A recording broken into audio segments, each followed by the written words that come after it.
Gordon Chang is the author of Nuclear Showdown, North Korea Takes on the World. So, Mr. Chang, what do you make of this latest test? Do you think North Korea is growing even more defiant, and are their capabilities increasing? Well, their capabilities are certainly increasing. You know, they've got longer ranges, and they certainly are going to have more reliability as they continue to test and test. They said that they would able to put a nuclear warhead on this particular missile. I actually believe them because we believe that they can actually put one already on their No-Dong intermediate range missile, and that's an indication that they're making fast progress.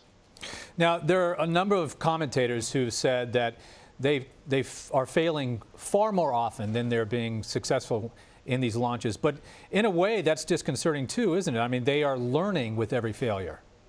Well, they certainly learn with every failure. Every country learns with failures. And as well, some of those failures may be due to U.S. cyber sabotage, as the New York Times previously reported.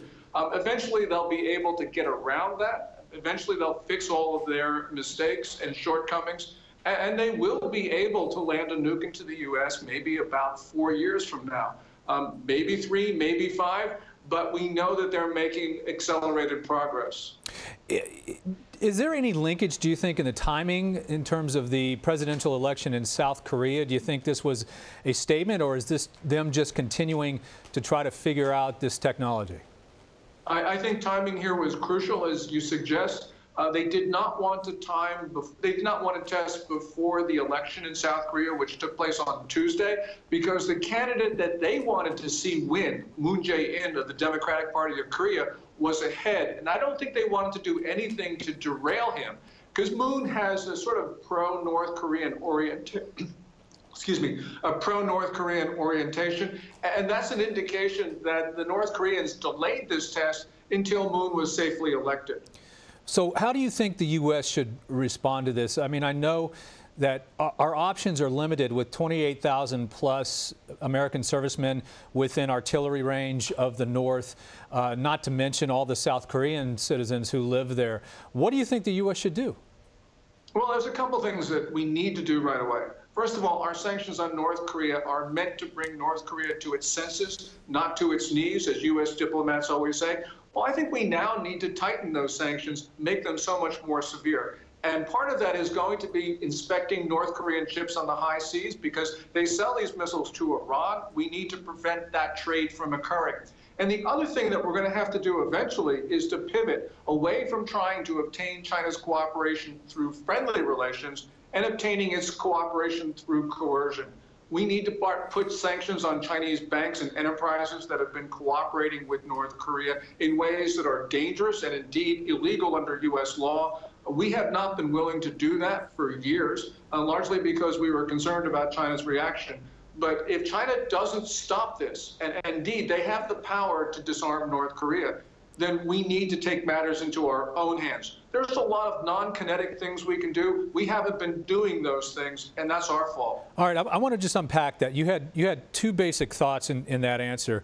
The first being increase sanctions, don't decrease sanctions. But aren't sanctions predicated on a government's concern about its own people? And that appears not to be the case with North Korea. They are a military-first regime, and the military is well taken care of while the people starve to death. So is increased sanctions really going to have any kind of an impact there?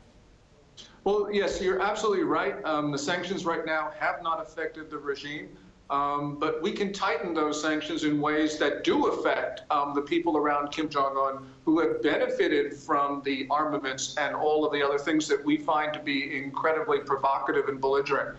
You know, we really don't have very much choice here. There are no good solutions.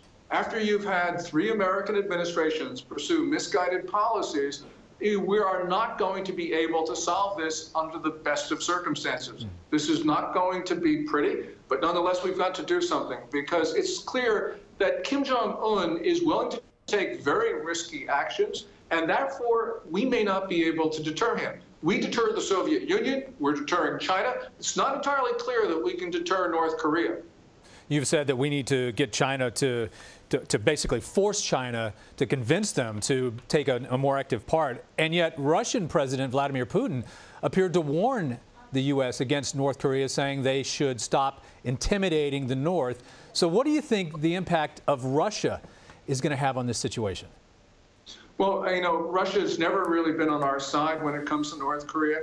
You know, the Russians can say what they want, but they don't really have the economic leverage against the United States. So Putin can say all of these things which undercut our position and the position of the international community, but I think that we can safely ignore him.